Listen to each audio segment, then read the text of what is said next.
کہ پوری دنیا کے جنابے، میں چھوٹی سی بات کہہ رہا ہوں، اس کا کوئی غلط مطلب نہ لیں، موسیٰ کو ایک فرعون کا سامنا تھا، اس وقت پوری دنیا کے فرعون اکٹھے تھے، مگر ایک حسینی میں یہ طاقت تھی کہ اس نے سب کو چیلنج بھی دیا، اور پھر زبانی چیلنج نہیں، اپنی زندگی کو نذرانہ بنا دیا اس راستے میں، قرار بن کے رہے، فرار نہیں ہوئے۔ تو میں یہ بھی کہوں گا وقت کا حسین کوئی نہیں ہو سکتا، کائنات میں صرف ایک حسین ہے۔ اس بھول سے نکل آئے کہ آپ اپنے اپنے زمانے کا حسین ڈھونڈتے پھریں، وہ اللہ نے 12 میں دوسرا حسین نہیں بنایا تو آپ کہاں سے ڈھونڈ لیں گے؟ وہ وقت کے بہترین حسینی تھے، ان کی روح کو تبھی آسودگی اور راحت ملے گی جب آپ ان کے لیے یہ نعرہ لگائیں کہ اس عہد کا جو بہترین حسینی تھا وہ رہبر شہید تھے، اللہ ان کے درجات مزید بلند فرمائے، اور وہ ہماری دعاؤں کے محتاج نہیں ہیں، وہ اس منزل پہ ہیں کہ ان کی روح سے ہمیں دعائیں ملنی چاہیے۔ تو گزارش یہ کہ یہ حسینیت وہ ہے کہ دنیا ہل کے رہ گئی، پہلی دفعہ اس دنیا کو صدیوں میں معلوم ہوا، میڈیا سے بھری ہوئی دنیا کو، ورنہ تو شہداء کی قطاریں ہیں، یہ کوئی یکتا شہید نہیں ہے ہماری تاریخ میں، علماء میں شہید اول، شہید ثانی، شہید ثالث، شہید رابع، اور اس کے علاوہ ہزاروں دوسرے شہداء۔ ہر حسینی نے اپنے مقام پر جب جان دی، چاہے وہ ٹارگٹ کلنگ میں گئے یا چاہے کسی حسینی محاذ پہ کھڑے ہو کے شہید ہوئے، ہر ایک لائق سلام ہے۔ لیکن چونکہ میڈیا اس وقت مرکوز تھا سرکار رہبر شہید پر، تو اس کا فائدہ یہ ہوا کہ دنیا میں جتنے فرعون اور نمرود بیٹھے تھے سب نے دیکھ لیا کہ حسین کا نام اور حسین کا پرچم اور حضرت ابو عبداللہ کا خالص بندہ ہونے کا مقام کیا ہوتا ہے۔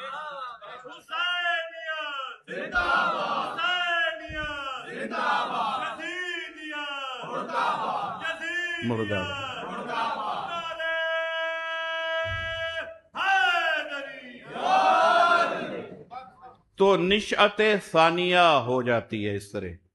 یعنی تجدید ہو گئی کردار حسینی کو پہچاننے کی، مگر حسینی رہ کے۔ اس چیز سے روکا کرے لوگوں کو، یہ وقت کا حسین، یہ وہ لوگ کہتے ہیں جو سمجھتے ہیں کہ وہ بس کچھ آئیڈیل کردار تھے، 12 علی، حسن، حسین، تو صرف آئیڈیالوجیکل حد تک ان کو مانتے ہیں اور اپنے اپنے زمانے میں ڈھونڈتے رہتے کہ اب ان جیسا کون ہے، اب ان جیسا کون ہے۔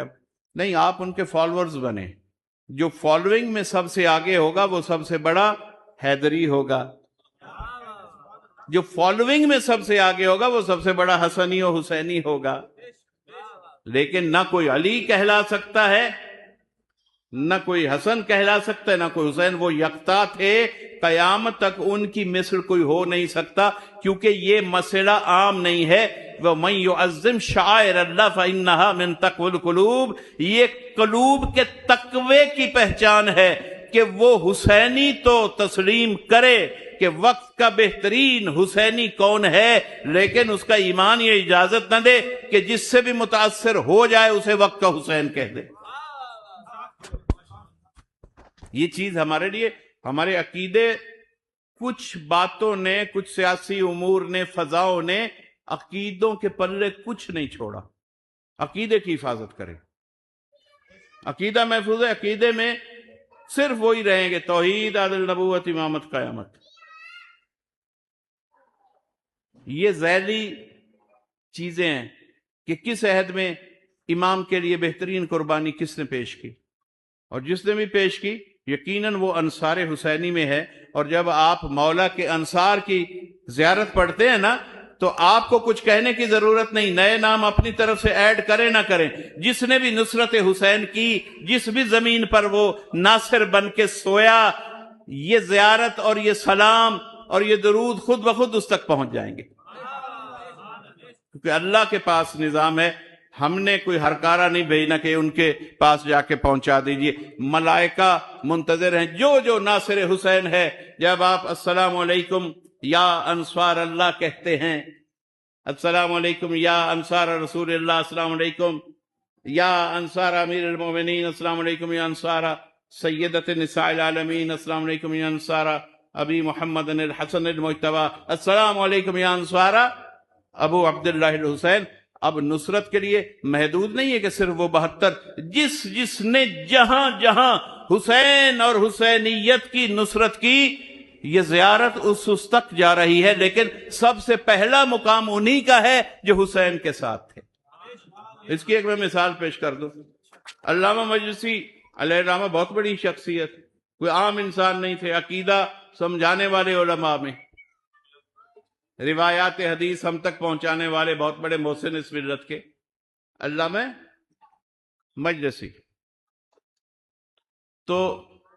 جب انہوں نے یہ روایت نقل کی اور کتابوں میں لکھی بھی، ہم تک بھی پہنچائی، تو وہ کہتے ہیں کہ انہیں احساس ہوا کہ ظہر کی نماز میں جناب سعید اور زہیر ابن قین جو سید الشہداء کے سامنے کھڑے ہوئے تھے، تیروں کو جھیل رہے تھے، تیر ان کی باڈی پہ، مولا کی حفاظت میں، کہ مولا تیر آپ تک نہ جائے، مولا کے آگے کھڑے تھے۔ تو کہتے کہ میرے ذہن میں خیال آیا کہ جذبہ تھا نا، ایک محبت تھی، تو خیال آیا کہ میں بھی اگر اس دن ہوتا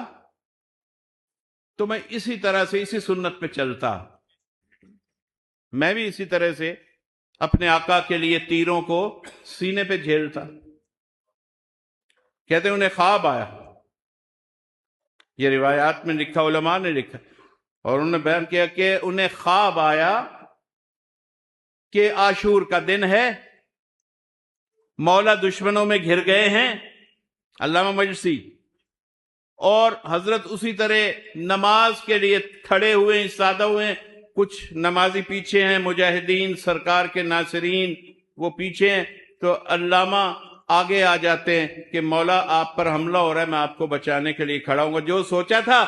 وہ خواب بن گیا۔ اب خواب میں جیسے ہی وہ کہتے ہیں کہ تیر آئے، میں نے سامنے دیکھا یہ تیر آ رہا ہے، یہ تو ماتھے پہ لگے گا، یہ تیر تو سینے پہ لگے گا، یہ تیر تو آنکھوں میں گھسے گا۔ وہ جہاں تیر آ رہا ہوتا تھا تو کہتے تھے کہ بے ساختہ میں وہاں سے تھوڑا سا ہٹ جاتا تھا، اور جب میں ہٹتا تھا،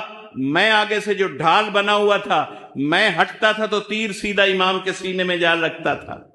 امام کی پیشانی پہ جا لگتا تھا۔ وہ کہتے ہیں میں نے جب یہ منظر دیکھا، بس کچھ دیر مجھے یہ دکھایا گیا کہ میں کسی تیر کو روک نہیں سکا، بلکہ میرے کھڑے ہونے کا نتیجہ یہ نکلا کہ خود امام زخمی ہوتے رہے، مگر ان کے کھڑے ہونے سے امام کو ایک بھی تیر نہیں لگا تھا۔ تو وہ کہتے ہیں کہ میں تڑپ کے اٹھا، اور مجھے بعد میں ایک خواب میں یہ سمجھا دیا گیا کہ تم اپنے مقام پہ مقرب معصومین ہو، لیکن خبردار کبھی کربلا کے شہداء کی برابری نہ سوچنا۔ کوئی حسین تو کجا، کوئی صحابی حسین نہیں بن سکتا، وہ ایسے چنے ہوئے لوگ تھے، روز الست سے جن کا انتخاب ہو چکا تھا، روز اول سے اللہ نے ان کا انتخاب کیا تھا، وہی کربلا میں حسین کے ساتھی تھے۔ باقی ہم جتنے ہیں، جس تعین ہیں، بس اس بساط میں ہمیں بھی اپنے نفس کو تیار کرنا ہے کہ ہم ناصر امام رہیں، لیکن کبھی تقابل میں مت جائیں، کمپیریزن میں جا ہی نہیں سکتے آپ۔ تو جس کے صحابیوں کے کمپیریزن میں نہیں جا سکتے، کیا اس سے کسی کا کمپیریزن کیا جا سکتا ہے؟ انبیاء کو ضرورت نہیں ہے کہ وہ کہیں کہ ہم حسین جیسے۔ صلوات پڑھیے محمد۔